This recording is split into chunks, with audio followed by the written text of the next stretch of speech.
Hi, I'm Maria Fontanazza, editor of MedTech Intelligence, and I'm here with Joan Koerber-Walker, president and CEO of AZBIO. We're here at the AdvaMed conference in San Diego, and I wanted to talk to you a little bit about the challenges that regions face when trying to attract medical device companies to respective regions. I think the challenge for all growing medical device companies today is how can they get closer to the talent they need, and how can they get closer to the markets and resources that they need to find. And so if you're in California or if you're in Massachusetts, there's this perception that it's easy. And the reality is it's not easy anywhere.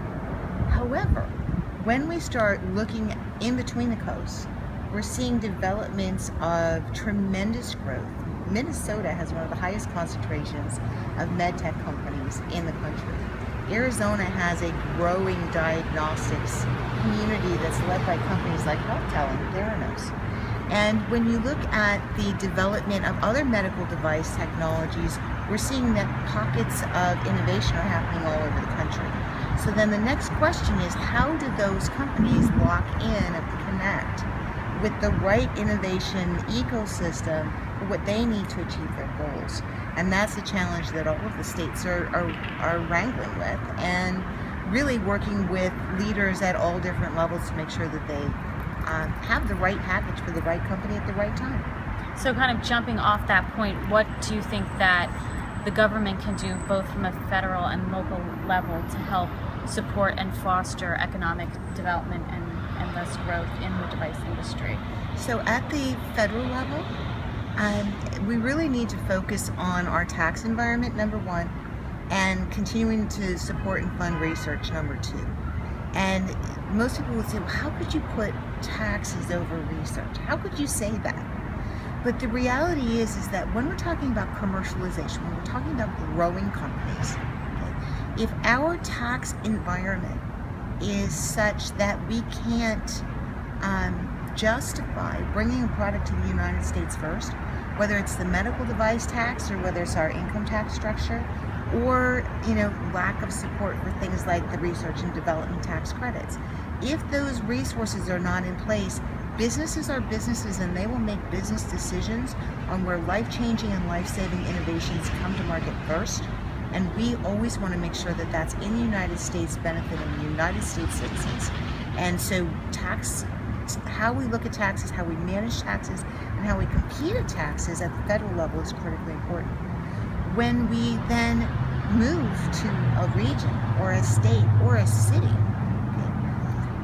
what companies need to understand is that each community has its unique characteristics. So as you're looking at those communities, we've seen with federal budgets getting tighter, with state budgets getting tighter, the incentives that have been common, in state by state, and you can look across multiple charts, and you can see that having an R&D tax credit at the state level, having an angel investor tax credit at the state level, having other matching grant programs, those are all important, but they're not differentiators. Okay, those are the ticket to the dance. And so how are you going to make a particular decision easier for a particular company? That's where cities and towns come in. And so they really work with the educational institutions, they work with the town councils, they work with zoning and regulatory to make sure that the right environment for the right company and the right talent base is all coming together. And we've seen that with companies like Ulthera in the city of Mesa, which was and is a rapidly growing medical device company that has the coolest product. They make a non-invasive facelift. I mean, now how's that for cool? You don't need it? I probably do. But we've also seen it, as we've seen companies that have come on an agricultural side, like Ulex and Pan Aridus, who are working with Bridgestone Rubber. Bridgestone actually came to Mesa, Arizona, because the innovation and the technology, and quite frankly, the farms, were in Phoenix, were in the greater Phoenix area, and so they located their manufacturing facility and their innovation facilities close to the town.